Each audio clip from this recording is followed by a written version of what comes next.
আমরা প্রত্যেকেই নিজেদেরকে মধ্যবিত্ত বলে মনে করি, কিন্তু আমরা কখনোই এটা বোঝার চেষ্টাই করিনি যে কারা প্রকৃত মধ্যবিত্ত। শুনলে অবাক হবেন যে আমাদের দেশের অর্থমন্ত্রী নির্মলা সীতারামন তিনিও নিজেকে মধ্যবিত্ত বলে মনে করেন। मैं भी मिडिल क्लास की हूँ। I identify myself with middle class। এটা জানলে তো আরও অবাক হবেন যে আমাদের দেশে একজন এমপির পেছনে প্রতি মাসে 2,70,000 টাকা খরচ হয়।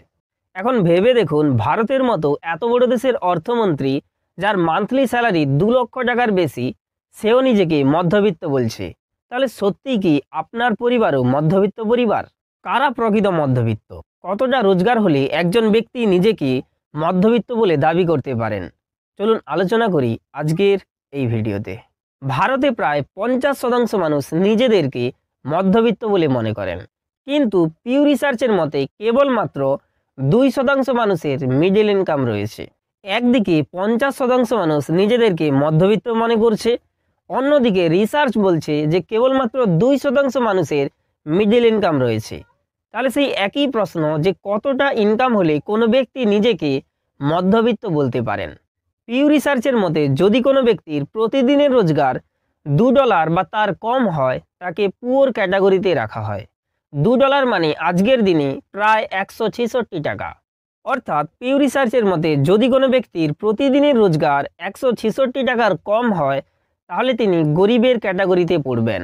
যদি কোনো ব্যক্তির প্রতিদিনের রোজগার $2 বেশি এবং $10 কম হয়, তাকে লো ইনকাম ক্যাটাগরিতে রাখা হয়। অর্থাৎ যদি কোনো ব্যক্তির প্রতিদিনের রোজগার 166 টাকার বেশি এবং 831 টাকার কম হয়, তাকে লো ইনকাম ক্যাটাগরিতেই রাখা হয়। যদি কোনো ব্যক্তির প্রতিদিনের রোজগার $20 বেশি এবং $50 কম হয়, তাকে আপার মিডল ক্লাস বলা হয়। অর্থাৎ যদি কোনো ব্যক্তির প্রতিদিনের রোজগার 1632 টাকার বেশি এবং 4157 টাকার কম হয়, তাকে আপার মিডল ক্লাস বলা হয়। তাহলে মিডল ক্লাস কারা?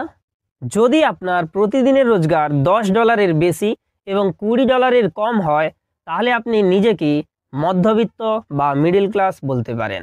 $10 থেকে $20 বলতে যদি আপনার প্রতিদিনের রোজগার 831 টাকার বেশি এবং 1632 টাকার কম হয়, তাহলে আপনি নিজেকে মধ্যবিত্ত বলতে পারেন। তবে এখানেই শেষ নয়। এই যে রোজগারের কথা বললাম, এটা পরিবারের রোজগার হলে হবে না, এটা মাথাপিছু ইনকাম হতে হবে। অর্থাৎ যদি আপনার পরিবারে 4 জন সদস্য হন, তাহলে আপনার পরিবারের প্রত্যেক দিনের রোজগার 10 গুণ 4 মিনিমাম $40 হতে হবে। অর্থাৎ এই 4 জন সদস্যের পরিবারের প্রত্যেক দিনের রোজগার 3325 টাকা হয় এবং প্রত্যেক মাসের রোজগার প্রায় 1 লক্ষ টাকা হয়, তাহলে এই 4 জন সদস্যের পরিবার নিজেদেরকে মধ্যবিত্ত পরিবার বলতে পারে। অর্থাৎ মাথা পিছু প্রত্যেক ব্যক্তির প্রত্যেক মাসে যদি 25,000 টাকা রোজগার হয়, তাহলে সেই ব্যক্তি নিজেকে মধ্যবিত্ত বলতে পারেন।